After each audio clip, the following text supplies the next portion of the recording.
So as we move from this moment in time, set forth and imagine it. You could even do it every day. Imagine what it will be like to get to a beautiful day, and then drop the incidentals of how.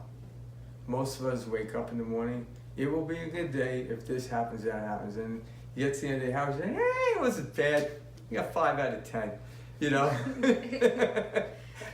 Well, some people get 9 out of 10, but that one thing, you know? But why did that one thing upset you? Because in your mind, it was not supposed to happen. But we don't know enough to know what's supposed to happen. The imagination is just to get us to move in a direction. Like, I'm not going to move unless I know I already have a setting in my GPS. Sit in my driveway, put it in, then I move. So the imagination is the momentum behind the experience and the journey in which we travel. Use it wisely. That's all the wisdom for today. Any questions? No? All right. So yeah, just, practice that like moment to moment, day to day.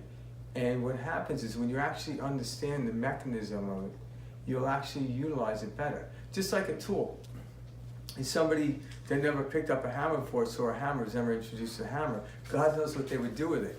And then someone says, oh, this is how you use it. Oh, the efficiency becomes better. That's it. So the imagination, to me, is one of the greatest tools, if not the greatest tool we have. We just didn't fully understand it. So now it's time to open up the manual, which is already encoded in our DNA.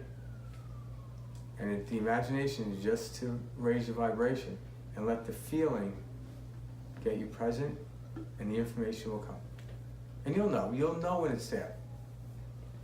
You'll know to respond to it.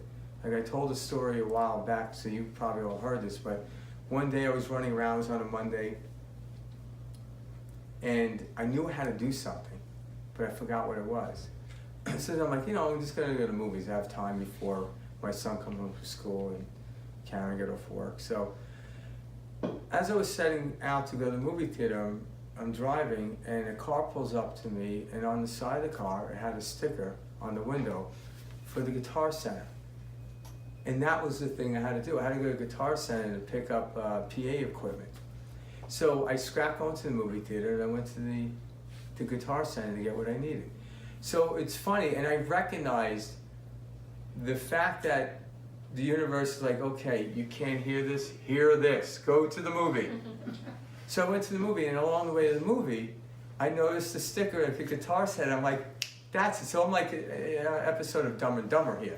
But this is how life works. Because if I really was fully engaged, I would have known right away to go to the Guitar Center. But you know what? The universe is always kicking you into play. And so I laughed at it. So I didn't like, should I go to the movie? No. I dropped the movie, and I don't even know what movie I was going to. And I went to Guitar Center. To me, because I recognized it, it was like I couldn't wait to tell people. And people were like, really, that's exciting? Like, yeah, it's exciting. But that's what happens. And that's when you get excited at that. That's when life becomes beautiful. To people that are overly intellectual, will seem like simpletons. But yet, we get everything. Forrest Gump's one of my favorite stories. Because one of the most unassuming human beings, or characters in that show, but he's the only one that got everything he wanted without even asking for it. He never asked for it. And even like one of the greatest scenes when he's on the ship with Captain Dan, and Captain Dan looks at him, did you ever find Jesus? And he says, I didn't know we were looking for him. Because he was already there, wherever there was. He didn't need the intellectual study of it, because that can get in our way. I'm not saying, get rid of it, but engage it. The left part of the brain is magnificent, but when you misuse it, it's like brushing your teeth with a hammer. You're not going to have any teeth left. Use the hammer for what it's used for. So when you understand what they're used for, you don't misuse it, and then everything then works out beautifully.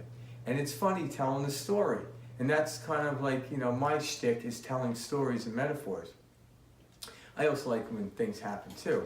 But, you know, but that's kind of my journey, and I get often that some people, that's not what they want to do, but by no means can we all travel that same road.